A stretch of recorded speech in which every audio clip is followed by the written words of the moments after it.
Next question, मध्य बिंदु के निर्देशांक मिड पॉइंट।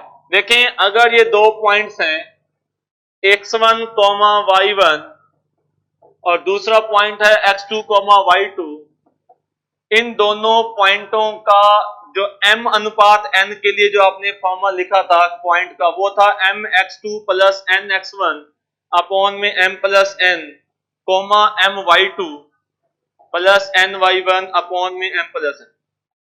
अब देखिए अगर ये मिड पॉइंट हो जाएगा तो P की A से डिस्टेंस और बटा में P की B से डिस्टेंस का रेशो क्या बन जाएगा, 1:1। अगर ये मिड पॉइंट है तो अगर मैं M की जगह पर 1 रख दूं और N की जगह पर भी 1 रख दूं तो मिड पॉइंट्स के कोऑर्डिनेट हमारे पास क्या आ जाएंगे, x1 प्लस x2 अपॉन में 2 coma y1 plus y2 upon में 2। तो अगर आपको दो पॉइंट A और B गिवन है तो उन दोनों पॉइंटों को मिलाने वाले रेखाखंड का जो मध्य बिंदु होता है उस पॉइंट्स के कोऑर्डिनेट होते हैं x1 प्लस x2 बटा 2 कोमा y1 प्लस y2 बटा 2। आसान बात है।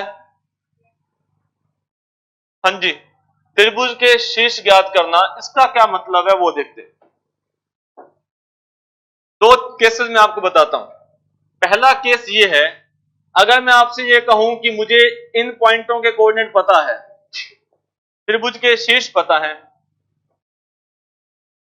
मिड पॉइंट बताइए, तो मेरे ख्याल से यहां कोई दिक्कत नहीं आएगी, आप मिड पॉइंट बता देंगे, है ना। इन दोनों को जोड़कर A और B x1 plus x2 by 2 y1 plus y2 by 2 इन दोनों को जोड़कर हाफ कर देंगे, तो मिड पॉइंट ज्ञात करना तो आसान है। लेकिन मेरा क्वेश्चन ये है कि अगर मैं किसी ट्राइंगल के आपको मिड पॉइंट्स के कोऑर्डिनेट दे देता हूं कि मान लीजिए ये मिड पॉइंट है 1,3 है, ये 2,0 है, या ये 4,2 है, और मुझे बताना है इस ट्राइंगल के vertices ABC, what to do. अगर आप 11th क्लास स्टैंडर्ड की बात करें तो वो तो बनाता है 6 इक्वेशंस। 6 इक्वेशन कैसे बनाता है, वो इसको मानता है x1, y1, A को मानता है, इसको मानता है x2, y2 और C को मानता है x3, y3, और फिर कहता है कि x1 प्लस x2 बटा में 2 बराबर में 1, y1 प्लस y2 बटा में 2 बराबर 3। इस तरह से वो 6 समीकरण बनाता है और फिर 6 समीकरणों को हल करता है, ठीक है, +1 +2। लेकिन हमें उस तरह से नहीं करना। अगर आपको A कोऑर्डिनेट ज्ञात करना है तो इन दोनों को जोड़िए, D मानिए इसको D, E और F ऐसे मानिए, तो D F को जोड़ें और जो A के जस्ट सामने वाला है वो घटा दीजिए, ठीक है। तो 1 प्लस 2 3, 3 में से 4 घटाएंगे तो -1, ठीक है। 3 और प्लस 0, 3 प्लस 0 3, 3 में से 2 गया 1, समझे। तो B कैसे ज्ञात करेंगे, किनको जोड़ेंगे, D और E को जोड़ा जाएगा और F को घटाया जाएगा। 1 प्लस 4 5, 5 में से 2 गया 0, 3 प्लस 2 5, 5 में से 0 गया 5। समझ रहे हैं बात को। हाँ जी, C कैसे ज्ञात करेंगे, इन दोनों को जोड़ेंगे, 4 और 2 6, 6 में से 1 गया 5, 2 प्लस 0 2, 2 में 3 गया -1। अब चेक कीजिए क्या A B C के mid point D E F सही है क्या। A B C के जो मिड पॉइंट A और B का मिड पॉइंट D सही आता है, -1 प्लस 3 बटा 2, है ना, कर लेंगे। तो क्या जिक्र किया है कि यदि आपको मिड पॉइंट्स के कोऑर्डिनेट पता है, त्रिभुज की भुजाओं के मध्य बिंदुओं के निर्देशांक दिए हुए हैं, तो त्रिभुज के शीर्ष ज्ञात करना। आप सोचेंगे कि ये कौन सी बड़ी बात थी, है ना, लेकिन जब सवाल आता है तो थोड़ा सा समय लग जाता है। समांतर चतुर्भुज, इसका सवाल एग्जाम में 2-3 बार आ चुका है भाई। समांतर चतुर्भुज का शीर्ष ज्ञात करना, के शीर्ष नहीं, समांतर चतुर्भुज का शीर्ष ज्ञात करना, एक वर्टिसेस फाइंड आउट करना हो आपको पैरेललोग्राम का। देखिए इसमें भी हम वही मेथड यूज करेंगे। समांतर चतुर्भुज में अगर आपको 3 वर्टिसेस पता हो, ठीक है, और चौथा ज्ञात करना हो, तो उसको ज्ञात करने का तरीका भी वही रहेगा कि मान लो D ज्ञात करना है, तो व्हाट टू डू, D के सामने वाला घटाना है, डी के सामने वाला तो घटाएंगे, तो किन दो जोड़ों को, जो ए और सी को जोड़ दीजिए, 4 और 2 6, 6 में से 1 घटा दीजिए 5, कोमा 6 और 3 9, 9 में से 2 घटा दीजिए 7। है आसान, क्योंकि इसमें कोई खास बात का यूज नहीं है, कोई जादू नहीं लगा हुआ, सिंपल इस बात का यूज हुआ है कि समांतर चतुर्भुज के जो विकर्ण होते हैं उन दोनों का मध्य बिंदु एक ही होता है, दोनों एक दूसरे को समद्विभाजित करते हैं। लेकिन जैसा टॉपिक चल रहा है उसके बारे में बता दिया, आगे हम प्रॉपर्टी तो पढ़ेंगे। तो समांतर चतुर्भुज के अंदर क्या होता है, समांतर चतुर्भुज, आयत, समचतुर्भुज, वर्ग, इन चारों में यदि आपको 3 शीर्ष दे रखे हों तो चौथा शीर्ष ज्ञात करने का ये शॉर्ट मेथड है। वैसे तो आप इसको सिंपली भी करना चाहेंगे तो भी कर सकते हैं। इन दोनों का मिड पॉइंट, ए और सी का जो मिड पॉइंट होता है वो ही बी और डी का मिड पॉइंट होता है, क्योंकि समांतर चतुर्भुज के विकर्ण एक दूसरे को समद्विभाजित करते हैं। तो इन दोनों का मिड पॉइंट ज्ञात कर लीजिए, डी को x, y मान लीजिए, इन दोनों का मिड पॉइंट भी ज्ञात कर लीजिए, दोनों को इक्विवेलेंट कर दीजिए, वहां से आपके पास मान आ जाएगा। नहीं तो ये तरीका भी अपनाएं, एग्जाम में ये बहुत बार आ चुका है। देखिए सेकंड मेथड ये है मैडम कि इन दोनों का मिड पॉइंट, ए और सी का मिड पॉइंट 4 + 2 बटा में 2, 6 + 3 बटा में 2, ये तो इन दोनों का मिड पॉइंट हुआ, इज इक्वलेंट टू इन दोनों का mid point 1 + x, x upon 2 and 2 plus y, 2 plus y upon 2, ठीक है, 2 plus y upon 2। now have to solve and find out the value of x and y, ठीक है, ऐसे भी कर सकते हैं, इसमें बड़ा नहीं, उसमें मुश्किल है, इसमें थोड़ी दिक्कत है। इसमें क्या करोगे, अगर इसको आपने x1, y1, x2, y2 और x3, y3 मानकर सोल्व किया, अब समय लगेगा, इसमें समय लग जाएगा, इसमें कोई दिक्कत वाली बात नहीं, ठीक है। तो यदि त्रिभुज की भुजाओं के मध्य बिंदु दे रखे हो तो त्रिभुज के शीर्ष कैसे ज्ञात करते हैं, 2 को जोड़कर तीसरा घटा देते हैं। समांतर चतुर्भुज में 3 शीर्ष दे रखे हो, चौथा कैसे ज्ञात करते हैं, 2 को जोड़कर तीसरा घटा देते हैं। अब देखो इसका सवाल, यह सवाल है समांतर चतुर्भुज के बारे में, और आपको यह बताना है कि ए और बी के मान कितने हैं। तो ये ए और बी हैं, पी, ये है 4 और 6, ये है 5 और 7, ये है 2 और 3। तो 4 + 2 6, 6 में से घटाया 5, तो ए का मान कितना आ गया 1, 6 और 3 9, 9 में से घटाया 7, तो बी का मान आ गया 2, ठीक है जी। पी कैसे ज्ञात करेंगे, ये ज्ञात करने के लिए क्या करेंगे, इन दोनों को जोड़ देंगे और ये सामने वाला घटा देंगे। नेक्स्ट, त्रिभुज का क्षेत्रफल, बहुत इंपॉर्टेंट बात,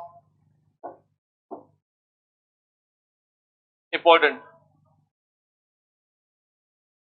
अगर किसी त्रिभुज के तीनों वर्टिसेस दे रखे हों, x1, y1, x2, y2 और x3, y3, अगर किसी ट्राइंगल के तीनों वर्टिसेस दे रखे हों तो त्रिभुज का क्षेत्रफल कैसे ज्ञात करते हैं।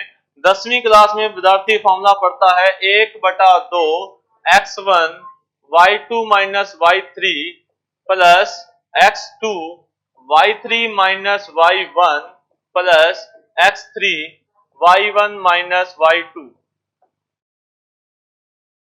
10वीं क्लास का विद्यार्थी ये फॉर्मूला पढ़ता है कि 1/2 x1 y2 minus y3 plus x2 y3 minus y1 plus x3 y1 minus y2। इसी फॉर्मूले को 12वीं क्लास का विद्यार्थी कुछ यूं पढ़ता है 1/2 x1 y1 1, x2 y2 1, x3 y3 1। 12वीं क्लास का विद्यार्थी इस फॉर्मूले को यूं पढ़ता है डिटर्मिनेंट की सहायता से। अगर आप इस डिटर्मिनेंट का एक्सपेंशन करेंगे तो 10वीं क्लास वाला फॉर्मूला ही आता है। तो त्रिभुज का क्षेत्रफल ज्ञात करने का दूसरा फॉर्मूला सारणिक की सहायता से 1/2 x1 y1 1, x2 y2 1, x3 y3 1, और दोनों में कोई फर्क नहीं है, ये भी आना चाहिए, कभी कभी ये भी काम करेगा जहां सारणी की विशेषताएं लगती हैं वहां ये फॉर्मूला काम कर देगा। लेकिन इससे भी शॉर्ट फॉर्मूला, इससे भी आसान formula, 1/2 x1 y1 x2 y2 x3 y3 और अगेन x1 y1। अगर किसी त्रिभुज का क्षेत्रफल ज्ञात करना है जिसके वर्टेक्स दे रखे हैं तो आपको पहला निर्देशांक रखना है, दूसरा, तीसरा और अगेन फर्स्ट। जिसको भी आपने फर्स्ट माना है कोई फर्क नहीं पड़ता, लेकिन जिसको आपने सबसे पहली बार लिखा था लास्ट में उसी को ही आपने दोबारा लिखना है।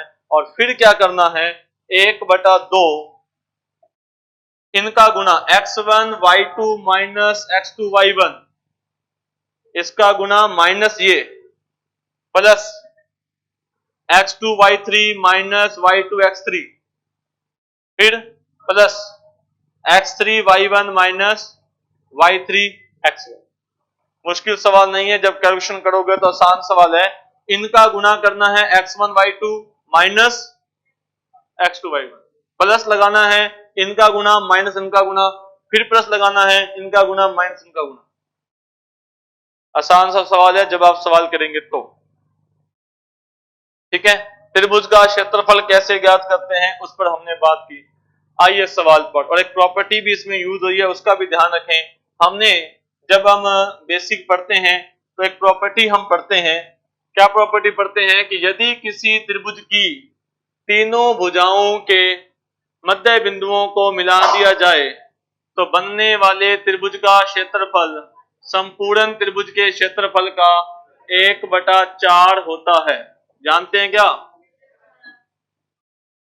एरिया ऑफ ट्राइंगल एबीसी, है ना।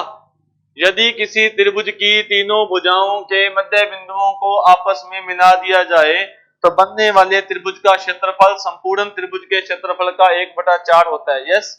अब देखो, ये सवाल जब पूछा गया था सेकंड ग्रेड 2011 में, तो इस सवाल में क्या दे रखा था कि त्रिभुज की भुजाओं के मध्य बिंदु दे रखे हैं और त्रिभुज का क्षेत्रफल ज्ञात करना है।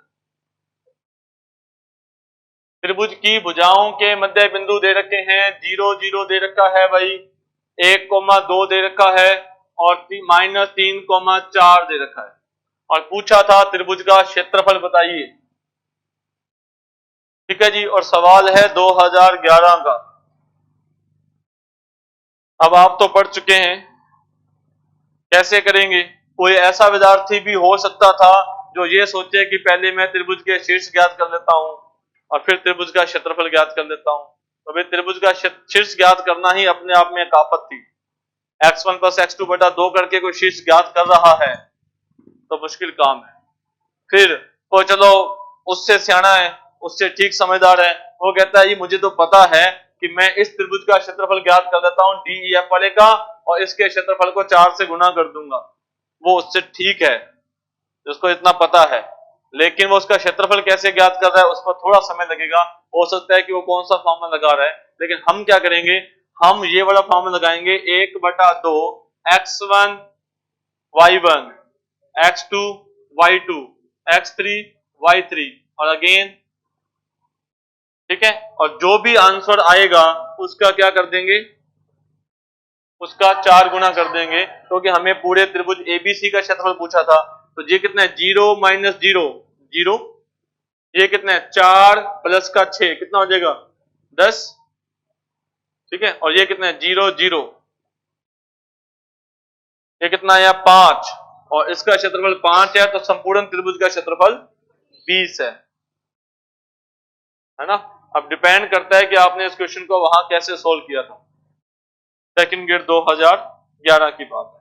करना क्या था, बीच वाले त्रिभुज का क्षेत्रफल ज्ञात करना था, सिंपल सा फॉर्मूला लगाना था और उसका 4 गुना कर देना था। अगर आप त्रिभुज के शीर्ष ज्ञात कर रहे थे उस समय या किसी ने किए थे तो टाइम बहुत वेस्ट किया था।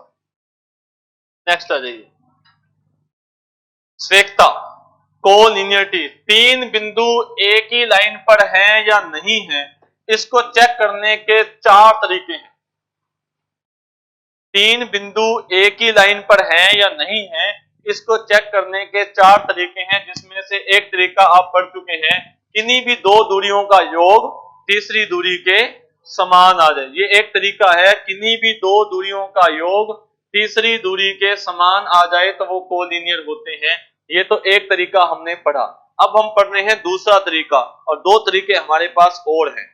देखिए, अगर तीन बिंदु एक ही रेखा पर हैं तो वो तीनों बिंदु आपस में मिलकर कोई भी त्रिभुज नहीं बनाएंगे। तो अगर वो त्रिभुज नहीं बना रहे हैं तो जो हमने क्षेत्रफल ज्ञात करने का फार्मूला पढ़ा था उसकी वैल्यू कितनी आ जाएगी?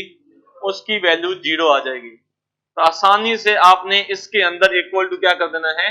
0। तो अगर इसकी वैल्यू 0 आती है तो वो तीनों पॉइंट्स क्या होंगे?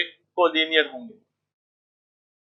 ये दूसरा तरीका है। दो तरीके हम आगे जाकर और पढ़ेंगे, ठीक है। तो तीन बिंदु एक ही रेखा पर हैं या नहीं है उसको चेक करने का ये तरीका है। अब साथ ही साथ ये भी है कि चार बिंदु एक रेखा पर हैं या नहीं, उसका कैसे यूज करते हैं वो देख लें। ये तो बात समझ आ गई ना कि यदि क्षेत्रफल 0 बन गया तो त्रिभुज क्या हो जाएंगे, और तीनों बिंदु क्या हो जाएंगे? एक ही रेखा पर हो जाएंगे। अब एक बात मुझे बताइए कि अगर मैं आपसे ये कहता कि भाई ये एक चतुर्भुज है, मुझे इस चतुर्भुज का क्षेत्रफल ज्ञात करना है और चारों बिंदुओं के कोऑर्डिनेट दे रखे हैं। अगर चारों बिंदुओं के कोऑर्डिनेट आपको पता हो तो चतुर्भुज के क्षेत्रफल कैसे ज्ञात करते हैं? तो 10वीं क्लास का विद्यार्थी कैसे पढ़ता है? 10वीं क्लास का विद्यार्थी कहता है कि बड़ा आसान काम है, आपको क्या करना है, दो त्रिभुज बना लेने हैं और त्रिभुज का क्षेत्रफल ज्ञात करने का फॉर्मूला मुझे पता है, मैं दो अलग अलग त्रिभुजों का क्षेत्रफल ज्ञात कर दूंगा और फिर उनको जोड़। समझ बात? अगर चतुर्भुज के चारों शीर्ष पता है और चतुर्भुज का क्षेत्रफल ज्ञात करना है तो ये फॉर्मूला है। लेकिन हमें ऐसा नहीं करना। हमारे पास जो फॉर्मूला है ये पॉलीगन के लिए है। अगर आपके पास कोई चतुर्भुज है तो आपको सिर्फ इतना ही काम करना है कि वो चतुर्भुज के जो चारों कोऑर्डिनेट हैं वो यहां पर लिखने हैं। x1 y1, x2 y2, x3 y3, x4 y4 और अगेन x1 y1 और आगे हाफ। ये फॉर्मूला किसके लिए हो गया? चार बिंदुओं से बनने वाले चतुर्भुज का क्षेत्रफल ज्ञात करना। उसमें त्रिभुज में अगर आप दो त्रिभुज बनाते हैं चतुर्भुज में तो सवाल बहुत बड़ा हो जाएगा। अगर किसी चतुर्भुज का क्षेत्रफल ज्ञात करना है तो दो त्रिभुज बनाकर क्षेत्रफल ज्ञात करने से सवाल बड़ा हो जाएगा। आपको सिर्फ इस फॉर्मूले का इस्तेमाल करना है। और एक बात और भी है, ये फॉर्मूला क्यों बताया आपको, इसके साथ क्यों बताया? अगर इसका मान 0 हो गया तो चारों पॉइंट्स कोलिनियर हो जाएंगे। तो तीन बिंदु कोलिनियर कब होंगे? यदि इसकी वैल्यू 0 आती है, x1 y1, x2 y2, x3 y3, x1 y1 की।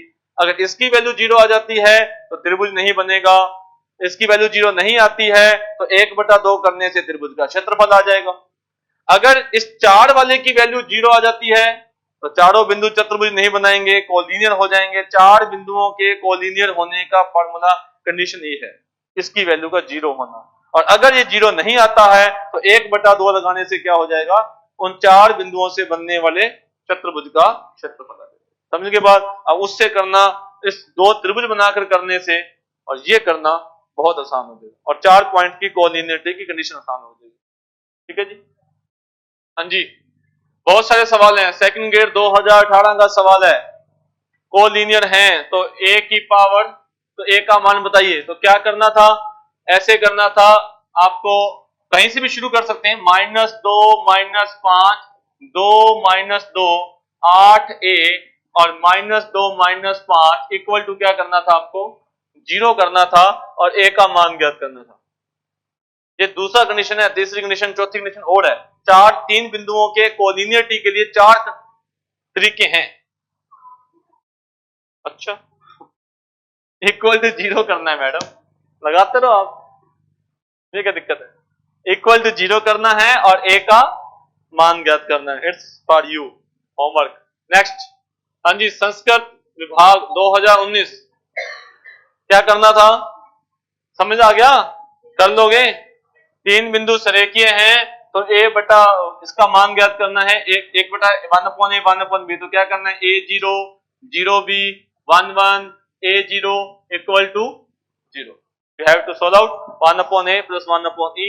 संस्कृत डिपार्टमेंट 2019। ओके,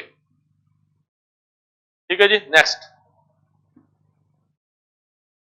अब ये जो फार्मूले है ना जो अब मैं डिस्कस करने जा रहा हूं कि अगर त्रिभुज के तीनों शीर्ष पता हो तो केंद्रक के निर्देशांक क्या होते हैं, अंत्य केंद्र के क्या होते हैं, लंब केंद्र, परिकेंद्र के, ये सारे उस समय प्रूफ किए थे हमने फर्स्ट टाइम, लेकिन फायदा नहीं था, बहुत बड़ी डेरिवेशन से करके मैंने सिद्ध कर दिया, तो क्या याद ही करना है बाद में। हाँ ये आसान है केंद्र के। सवाल क्या है, टॉपिक क्या है वो देखते हैं।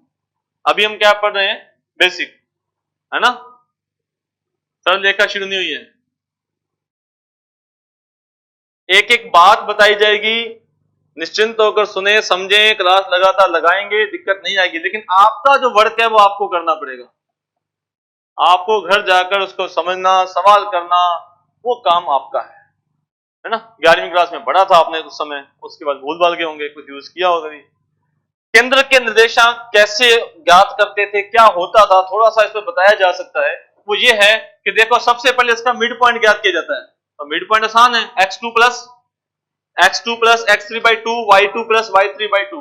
फिर जो केंद्रक होता है वो माध्यिका को 2:1 में बांटता है, तो अगर मैं ये वाला a कोऑर्डिनेट मुझे पता है और d कोऑर्डिनेट भी पता है और 2:1 2:1 में अंतर विभाजित करने वाला अगर पॉइंट ज्ञात कर लेता हूं तो मेरे पास केंद्रक का फार्मूला आता है x1 plus x2 plus x3 upon में 3 coma y1 plus y2 plus y3 upon में 3।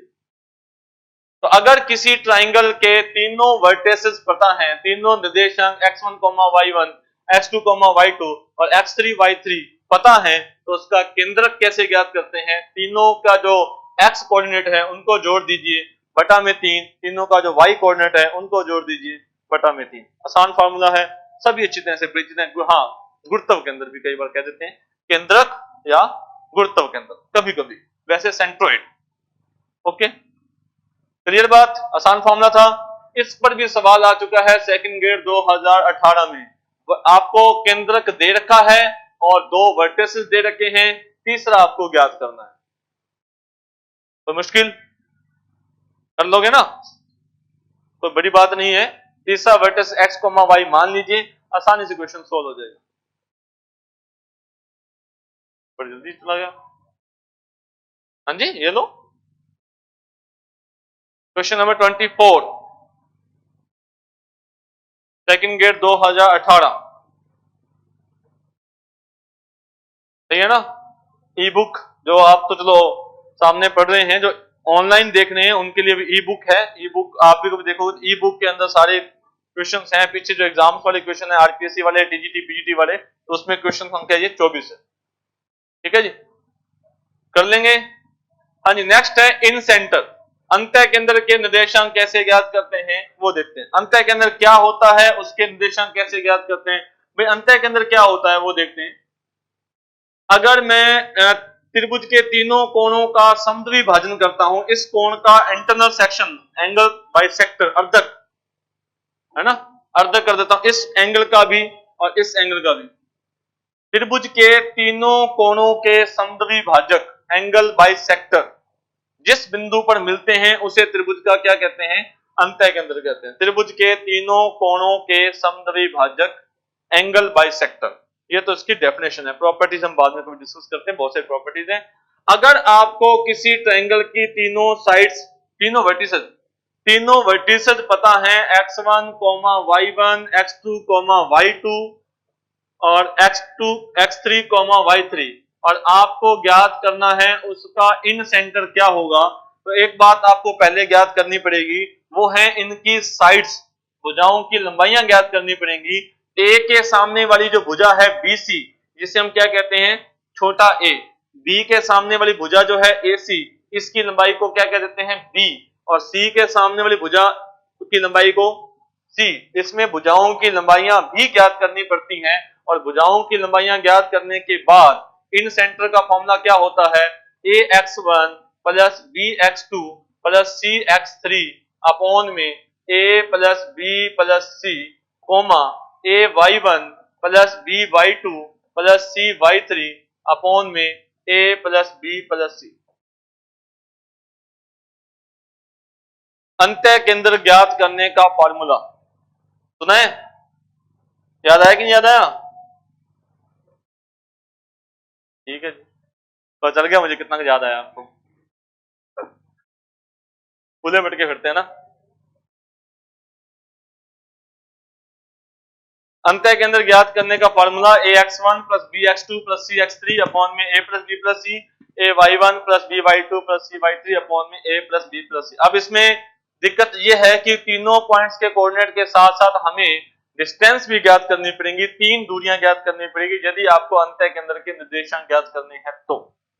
ठीक है, ओके। कुछ इसके बारे में बातें अब और डिस्कस करेंगे, भविष्य के अंदर क्या होता है वो डिस्कस करते हैं। तो उसके पहले सुन लीजिए सारे। लंब के अंदर ज्ञात करने का कोई डायरेक्ट फॉर्मूला नहीं है। लंब के अंदर ज्ञात करने के लिए आगे जाकर जो इसकी प्रॉपर्टी, इसकी जो डेफिनेशन है उसका इस्तेमाल किया जाता है। ठीक है, कैसे? लंब के अंदर की परिभाषा क्या है कि अगर आप शीर्ष से सामने वाली भुजा पर लंब डालें, इसे कहते हैं शीर्ष लंब। एल्टीट्यूड, हाइट, परपेंडिकुलर जो भी कहते हैं। अगर बी से लंब डाल दें और सी से लंब डालें, तीनों शीर्षों से सामने वाली भुजा पर लंब डाला जाए तो उसे कहते हैं लंब केंद्र। जहां पर मिलते हैं वो शीर्ष लंब। शीर्ष से सामने वाली भुजाएं पर अगर लंब डालें तो वो कहलाता है शीर्ष लंब। तीनों शीर्ष लंब जिस बिंदु पर मिलते हैं वो कहलाता है लंब केंद्र। लंब केंद्र ज्ञात करने का कोई डायरेक्ट फार्मूला नहीं है, लेकिन जब हम रेखाओं की समीकरण पढ़ चुके होंगे तो वहां से प्रवणताओं का इस्तेमाल करते हुए हम लंब केंद्र ज्ञात करेंगे। ये हम आगे डिस्कस करेंगे। सीधा फार्मूला, सीधे निर्देशांक नहीं। ठीक है, बताएंगे जब हम रेखा पढ़ रहे होंगे तो। परिकेंद्र कैसे ज्ञात करेंगे? भाई परिकेंद्र क्या होता है? जो ऐसा कोई वर्त है, डेफिनेशन नहीं बता रहा, सिंपली बेसिक बता रहा हूं। अगर त्रिभुज के तीनों वर्टेक्स से कोई गुजरता है, ऐसा कोई सर्कल, तो जो उसका सेंटर होता है वो परिकेंद्र कहलाता है। बाकी इसकी डेफिनेशन कुछ और है, तो आगे डिस्कस करेंगे। ठीक है, आप जानते हैं कि परिवर्त और परिकेंद्र। ठीक है, तो P की A से दूरी और P की B से दूरी और P की C से दूरी समान होगी। तो यदि ABC त्रिभुज है तो परिकेंद्र ज्ञात करने का मतलब है आपको ऐसा बिंदु ज्ञात करना है जो त्रिभुज के तीनों शीर्षों से समान दूरी पर। तो इसको आप मैथमेटिकली ऑप्शन से चेक भी कर सकते हैं या A, B, X, Y मानकर तीनों बिंदुओं से समान दूरी पर रहने वाला P आपने मान लिया और PA equal to PB equal to PC, इसका इस्तेमाल करते हुए P के निर्देशांक ज्ञात करते थे। P के निर्देशांक आपने माना X, Y मान लिया, तो कितने वेरिएबल हैं? 2 वेरिएबल्स हैं। PA equal to PB equal to PC, कितनी इक्वेशंस हैं? 3 इक्वेशन है। कोई भी 2 का यूज कर लीजिए और तीसरी से सेटिस्फाइड करवा लो। ये 3 equation, PA equal to PB, एक समीकरण का इस्तेमाल कीजिए, X और Y में एक समीकरण आ जाएगी। PB इक्वल टू PC, दूसरी समीकरण बनेगी, X और Y में 2 समीकरणें बन जाएंगी, वहां से X और Y का मान ज्ञात कर लीजिए। दूसरा तरीका क्या है? ऑप्शन उठाइए। पहला ऑप्शन उठाइए, दूरी ज्ञात कीजिए A से, B से, C से। अगर A व B से दूरियां बराबर नहीं आई तो C से ज्ञात करने की आवश्यकता ही नहीं है। अगर A और B से दूरियां बराबर आ गई तो फिर C से भी ज्ञात कीजिए। तीनों दूरियां बराबर आ गई तो वो परिकेंद्र है। ऑप्शन से या फिर मानकर भी कर सकते हैं। परिकेंद्र वो बिंदु होता है जो दिए गए त्रिभुज के तीनों शीर्षों से समान दूरी पर। इस प्रॉपर्टी का यूज कीजिए। लंब केंद्र की भी जो परिभाषा है ना, उसका ही इस्तेमाल करेंगे हम। सीधा फॉर्मूला नहीं है। हाँ, करेंगे कैसे? रेखा क्या होती है, रेखा की प्रवणता क्या होती है, 2 रेखाएं अगर लंबवत हैं तो उनकी प्रवणताओं की कंडीशन क्या होती है, वो हम आगे पढ़ेंगे, इसलिए मैं यहां पर आपको नहीं बता रहा। उसका यूज करके हम इसको सोल्व करेंगे। ठीक है जी, अब वापस इस बात पर आइए। देखिए, अगर आप देखें अंतः के अंदर, लंब के अंदर, परि के अंदर, तो सवाल आपको लगता है कि शायद मुश्किल हो, लेकिन कुछ एक बातें हैं जिस पर सवाल बन जाता है। वो बातें कौन कौन सी हैं वो देखते हैं। देखिए, एक बात क्या है? एक बात तो यह है कि अगर आपका त्रिभुज समबाहु है, इक्विलेटरल ट्रायंगल है, पहली बात क्या है जो सवाल बन जाता है कई बार, इक्विलेटरल ट्रायंगल के अंदर, समबाहु त्रिभुज के अंदर क्या होता है? चारों बिंदु संपाती होते हैं। समबाहु त्रिभुज में चारों बिंदु संपाती होते हैं। चारों बिंदु एक ही होता है। लंब के अंदर, अंतः के अंदर, परि के अंदर, केंद्र, centroid, incentre, orthocentre, circumcentre, चारों एक ही है। अब वो त्रिभुज था समबाहु त्रिभुज, और आपसे पूछ दिया लंब केंद्र, और आप सोचें यार लंब केंद्र ज्ञात करना तो मुश्किल है, परिकेंद्र तो मुश्किल है। लेकिन क्या पता वो जो पॉइंट्स के कोऑर्डिनेट आपको दे रखे थे वो थे ही इक्विलेटरल ट्रायंगल के। अगर वो था ही इक्विलेटरल ट्रायंगल तो आपको सिर्फ x1 plus x2 plus x3 upon 3 यानी कि क्या ज्ञात करना था, केंद्रक। वो ही उसका लंब केंद्र है, वो ही उसका अंतः केंद्र है, वो ही उसका परिकेंद्र है। एक बात तो ये पता होनी चाहिए। दूसरी बात जो किसी कभी कभी इस्तेमाल हो जाती है वो है समकोण त्रिभुज के बारे में, कि मान लीजिए वो त्रिभुज जो था वो समकोण त्रिभुज था। ऐसा भी हो सकता है, आपको सिर्फ वर्टेक्स देखकर हमें चेक करना पड़ेगा कि समकोण त्रिभुज है या समबाहु त्रिभुज है। समकोण त्रिभुज में क्या होता है, जो लंब केंद्र होता है वो समकोण त्रिभुज के 3 शीर्षों में से ही एक शीर्ष होता है। समकोण त्रिभुज में जहां समकोण बनता है उन 3 शीर्षों में से जहां समकोण बनता है वो ही उसका लंब केंद्र होता है, लंब केंद्र की परिभाषा से। और समकोण त्रिभुज में परिकेंद्र कहां होता है, कर्ण का मध्य बिंदु। तो जो आपके समकोण त्रिभुज के 3 शीर्ष दे रखे हैं ना, उसमें जो कर्ण होगा उसका जो मिड पॉइंट होगा वो आपका परिकेंद्र होगा। आपका क्या होगा, सर्कम सेंटर हो जाएगा। तो लंब केंद्र ज्ञात किया जा सकता है, परिकेंद्र ज्ञात किया जा सकता है, केंद्र केंद्र तो किसी भी त्रिभुज का ज्ञात किया जा सकता है, x1 plus x2 plus x3 upon 3, उसकी चिंता नहीं है। तो समकोण त्रिभुज में केंद्र की चिंता नहीं हुई। लंब केंद्र में सिर्फ आपको यह देखना पड़ेगा समकोण कहां बन रहा है। परिकेंद्र में आपको यह देखना पड़ेगा कि कर्ण कौन सा है, उसका मिड पॉइंट ज्ञात करना है। और चौथा कौन सा बच गया, अंतः केंद्र। तो अंतः केंद्र के लिए देखें वो फॉर्मूला ही लगाना पड़ेगा ax1 प्लस bx2 उस तरह से।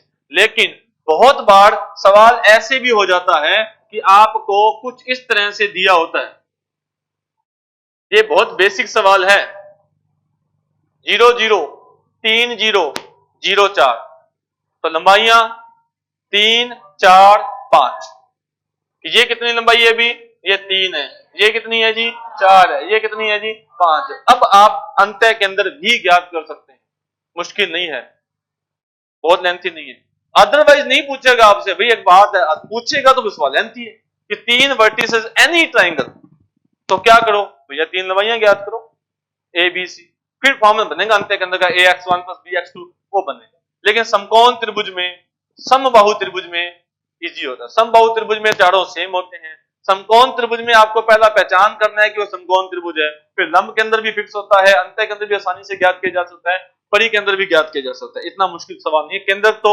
सबका ही ज्ञात किया जा सकता है। एक प्रॉपर्टी और आपको पता होनी चाहिए, वो प्रॉपर्टी ये है कि अगर मान लो मैं आपसे सवाल पूछता हूं कि एक त्रिभुज एनी ट्राइंगल और उसकी जो भुजाओं हैं उसके मध्य बिंदु आपको दे रखे हैं, उसकी भुजाओं के मध्य बिंदु दे रखे हैं, ठीक है, और आपको क्या ज्ञात करना है, इस त्रिभुज का केंद्र ज्ञात करना है, त्रिभुज एबीसी का केंद्र ज्ञात करना है।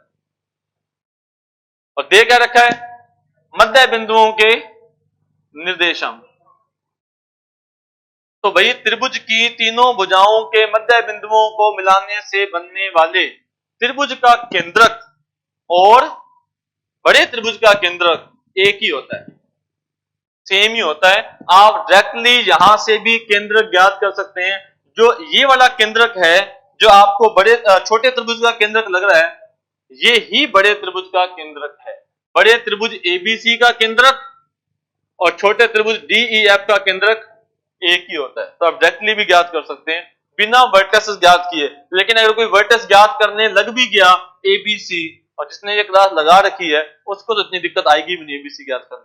क्या करना है, दो को जोड़कर तीसरा घटाना है, तो ज्ञात भी कर देगा। आप देखोगे कि दोनों बार केंद्रक एक ही आता है, ठीक है।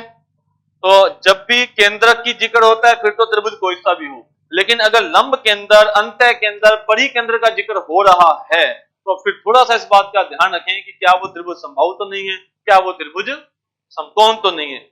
इस चीज का जिक्र हो सकता है, अदरवाइज थोड़ा सवाल लेंथी रहेगा, इतना आसान नहीं, ठीक है।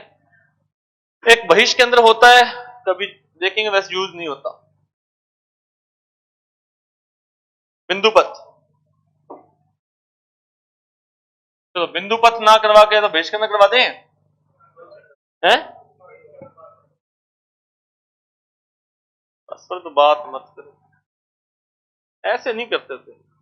तो मुझे जो 5 मिनट टॉपिक्स आने लगेंगे वो 5 मिनट लेक्चर देने लग जाएंगे, बात तो वही है ना? ठीक है, रिपीट करवा दें? क्या बात है, जितना उत्साह हमें पढ़ाने में है उतना आपको पढ़ने में लगता है।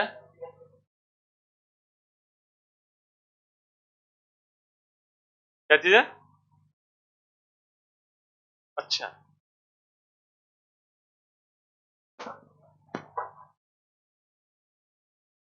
हाँ जी। तो बहिष्ठ केंद्र क्या होता है, और लोकच नहीं शुरू करते। मेरे को तो उम्मीद थी कि मैं लोकच से पहुंच जाऊंगा, लेकिन नहीं। क्या हुआ? मैं तो बना के उतनी स्लाइड है, लोकस करवाना था। हाँ जी, बहिष्ठ केंद्र क्या होता है? अगर इस कोण का अंतः विभाजन करें ए का, और बी और सी का करें बाह्य विभाजन एक्सटर्नल, ठीक है, तो ये जो बिंदु होता है इसको केंद्र मानकर, और इसकी इन तीनों से दूरियां जो हैं उसको त्रिज्या मानकर जो वृत्त बनाया जाता है वो इस तरह से इनको टच करता है।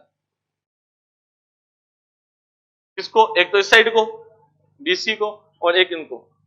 तो ये कहां है? ये बाहर वृत्त बनता है। वो तो अंतर अंतर बनता था, अंत्य वृत्त, तो ये बाहर बनता है। अंत्य के अंदर में अपने वृत्त बनाया कि नहीं बनाया? नहीं बनाया था ना। ये अंत्य के अंदर में क्या होता है, यहाँ एक वृत्त बनता ना, पता ना, ये वाला, ये अंत्यवर्त है जो तीनों भुजाओं को स्पर्श करता है। अंत्यवर्त और अंत्यवर्त का केंद्र, और जिसका अब मैं जिक्र कर रहा हूं, ये क्या है? हमारा बहिष्ठ केंद्र। क्या कहा?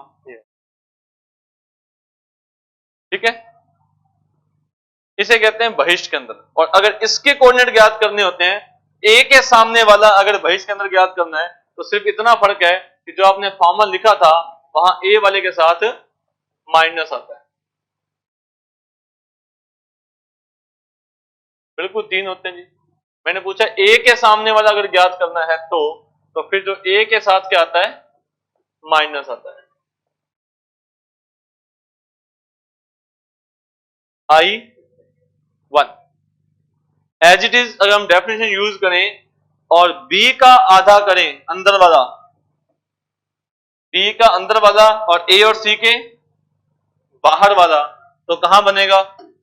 यहां बनेगा। b के सामने वाला एक और बनेगा, उसका नाम I2। तब क्या होगा? तब कौन माइनस का होगा? तब जो b वाला ना, ये वाला माइनस का हो जाएगा और बाकी प्लस के हो जाएंगे। और c के सामने वाला करेंगे तो C वाला माइनस का हो जाएगा। तो 3 प्रकार के बहिष्ठ केंद्र आप कह सकते हो। A के सामने वाला I1, B के सामने वाला I2 और C के सामने वाला I3। A के सामने वाले में A ऊपर नीचे माइनस का होगा, B के सामने वाले में B ऊपर नीचे माइनस का होगा, बाकी प्लस के होंगे। और C के सामने वाले में C ऊपर नीचे माइनस का होगा, बाकी सारे प्लस के होंगे। अंत्य के अंदर में, अंत्य के अंदर में सारे प्लस के होते हैं। अंत्य के अंदर में सारे प्लस के होते हैं। ठीक है जी, ये हमारी आज की क्लास थी जिसमें हमने बेसिक को पढ़ा है ना। और क्या पढ़ा है बेसिक को? सबसे पहले कार्तीय निर्देशांक पद्धति क्या होती है, एक्स अक्ष किसे कहते हैं, वाई अक्ष किसे कहते हैं, मूल बिंदु किसे कहते हैं, चतुर्थांश किसे कहते हैं, किसी पॉइंट्स के कोऑर्डिनेट क्या होते हैं, फर्स्ट क्वाड्रेंट में plus plus, plus minus plus, minus minus, plus minus, किसी बिंदु का भुज क्या होता है, कोटि क्या होती है, एब्सिसा क्या होता है, ऑर्डिनेट क्या होता है, एक्स अक्ष पर वाई जीरो होता है, वाई अक्ष पर एक्स जीरो होता है। तो ये बेसिक पॉइंट्स के कोऑर्डिनेट के बारे में आपको एक एक बात बताई। ठीक है जी। नेक्स्ट हमने जिक्र किया था, ये तो हमारा सिलेबस था, दो बिंदुओं के बीच की दूरी। दो बिंदुओं के बीच की दूरी का ज्ञात करने का फॉर्मूला क्या होता है, कैसे आता है? यदि दो बिंदुओं के कोऑर्डिनेट दे रखे हो तो दूरी ज्ञात करने का फॉर्मूला। अगर 3 बिंदु दे रखे हो तो त्रिभुज नहीं बनेंगे, सरेख कब होंगे? उसकी एक कंडीशन दो दूरियों का योग तीसरी दूरी के बराबर हो। अगर त्रिभुज बनता है तो समबाहु चेक करना है, फिर समकोण चेक करना है, फिर समकोण समद्विबाहु चेक करना है, लास्ट में विषमबाहु त्रिभुज हो सकता है। ठीक है जी। नेक्स्ट ये क्वेश्चन डिस्कस किया था आपने, यदि 4 बिंदु दे रखे हैं तो 4 बिंदु की कोऑर्डिनेट हमने आगे चेक की थी, लेकिन चतुर्भुज बनता है तो चारों भुजाओं की दूरियां बराबर हैं, विकर्ण भी बराबर हैं, तो वर्ग बनेगा, विकर्ण बराबर नहीं है, समचतुर्भुज बनेगा, आमने सामने की दूरियां बराबर हैं, विकर्ण भी बराबर हैं, आयत बनेगा, आमने सामने की दूरियां बराबर हैं लेकिन विकर्ण बराबर नहीं है, तो समांतर चतुर्भुज बनेगा। ठीक है, अंतः विभाजन और बाह्य विभाजन का फार्मूला का मतलब क्या होता है, फॉर्मूला क्या होता है, वो डिस्कस किया था आपने। और अगर अनुपात आपने मानना है तो आपने अनुपात क्या मानना है, लैम्डा अनुपात 1 या के अनुपात 1। किसी रेखा दो बिंदुओं को किस अनुपात में विभाजित करती है वो जिक्र किया था, एक्स अक्ष किस अनुपात में विभाजित करती है, वाई अक्ष किस अनुपात में विभाजित करती है, ये क्वेश्चन डिस्कस किया था। मध्य बिंदु के कोऑर्डिनेट क्या होते हैं, x1 + x2/2। लेकिन यदि किसी त्रिभुज की तीनों भुजाओं के मध्य बिंदु दे रखे हों तो त्रिभुज के शीर्ष कैसे ज्ञात करते हैं, समांतर चतुर्भुज के 3 वर्टेक्स दे रखे हों तो चौथा शीर्ष कैसे ज्ञात करते हैं वो जिक्र किया। त्रिभुज का क्षेत्रफल ज्ञात करना एक इंपॉर्टेंट फार्मूला है, शॉर्ट ट्रिक्स आपको बताई थी किस तरह से। ठीक है, और 3 पॉइंट कोलिनियर कब होंगे ये उसका एक और तरीका है चेक करने का।